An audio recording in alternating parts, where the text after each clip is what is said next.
Good afternoon, class. Please stand up for our prayer. In the name of the Father, and the Son, and the Holy Spirit, Amen. Okay, before you sit down, please arrange your chairs. And please pick up the pieces of paper under your chairs. Okay? You may now sit down. So today I would like to, kamusta sa inyo? How are you today? Are you feeling good? Are you stressed? Okay, very good because you are fine. So now, in our discussions, we have the classroom rules that you should be follow. First is, when your classmates is answering the question, you should be silent and respect their ideas. Second, if you want to answer, please raise your hand, okay? And then lastly, the third rule is I want you to cooperate in our activities and discussions. Are we clear? Okay, very good. So, I want you to group first into two groups. So, this room will be the one group and will be the two groups. So, what we will show here the pictures and then you will count if how many pictures we have here in the PowerPoint. Understand? Okay, very good. So, from our activity, what do you observe? What do you think are possible topic? Our possible topic is about addition. How about others? Okay, our topic is about multiplication. Yes, our topic is all about the multi-digit of multiplication. So are you now ready to learn and to listen to me? Okay, very good.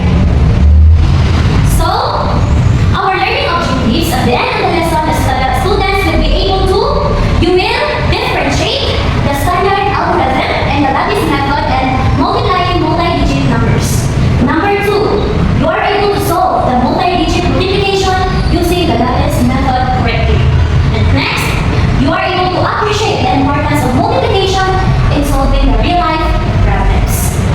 Okay, first, we will be talking about the multi-digit multiplication.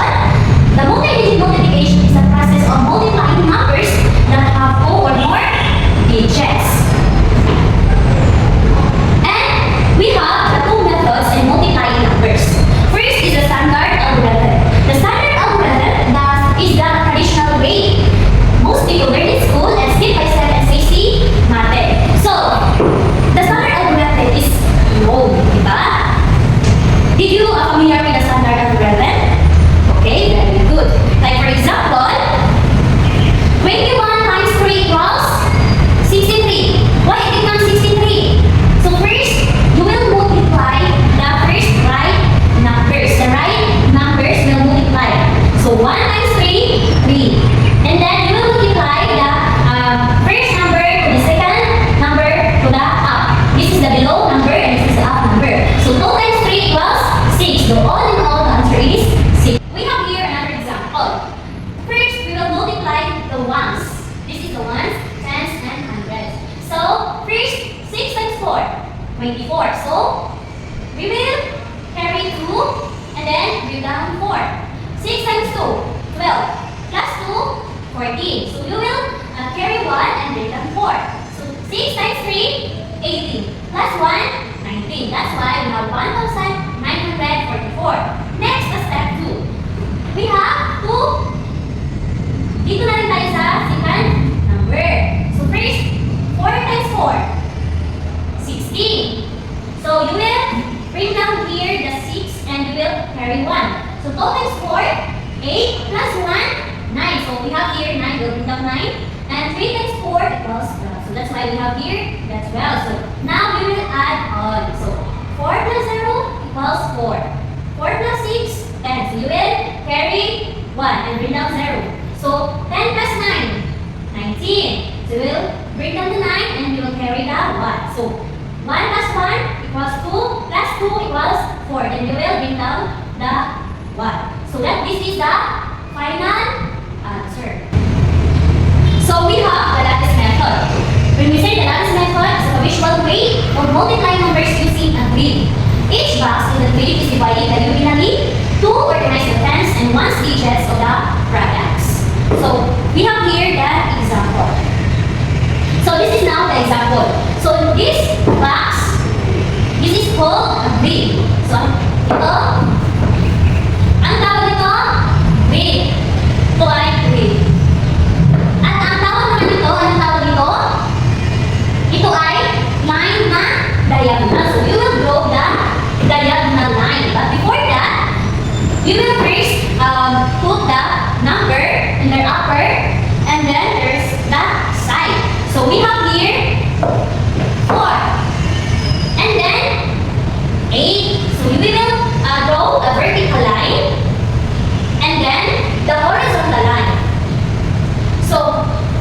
We have now the upright number. So we will proceed to the side number. We have the 2 and 9. So we have now the numbers in the vertical and the horizontal line. So what is now the, we should line, what are the lines that we should put here to be perfect so that we can multiply?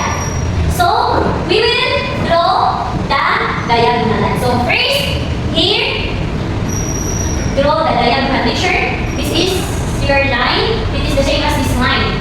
Next, we will proceed here. And then next is that. Okay, we have now the grid. We have now the perfect grid. So now, what's next to do? You will multiply down now the number. So first, we will multiply the first number. So 8 times 2 equals 16. So you will put here the 6 and then 1. So 4 times 2 equals 8. So saan natin nilagay ang 8? Sa ibabaw o sa below? Sa below. So 8. Now, 8 times 9 equals 72. So we have here the 72 and 4 times 9 equals 36. So we will now add all numbers that we multiply. So how to add the numbers? So we will add the numbers by diagonal because we are following the process. So first, wala mang napansin si 2. So we will bring down the 2. 6 plus 7, 13 plus 6, 19. So we will bring down the 9 and carry 1. So 1 plus 1 is equal to 2 plus 8, 10 plus 3 equals 13. So, ma'am, saan natin ilagay yung 1? So we will put here the 0. So 0. So we have the answer of 30. So we will bring down the 3 and carry 1. So 1 plus 0 is equal to 1. So our answer now is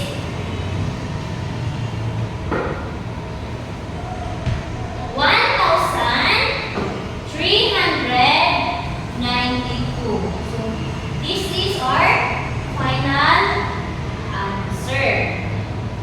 So did you get my point, class? On how to solve the lattice method?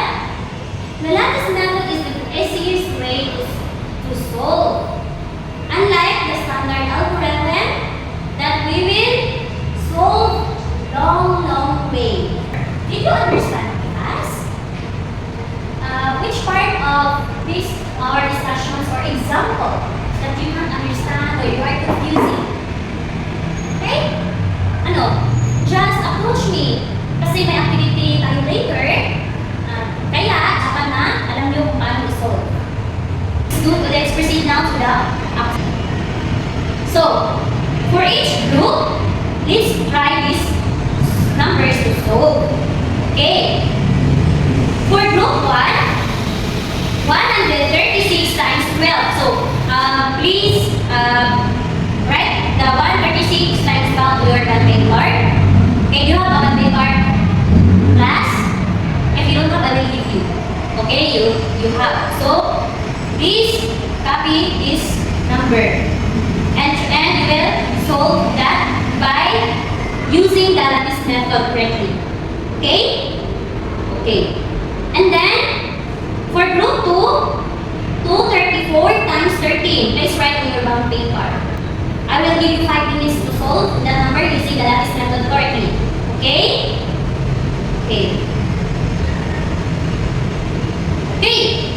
All of you, as what I sent for your solving, you got the correct answer. Okay, very good because you really learned my discussions and you are really listening. So now, do you have any clarifications, class? Because we will now proceed to the conclusion.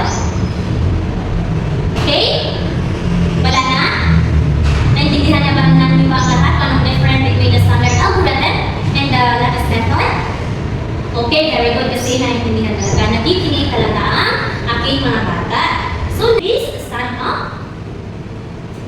is enough for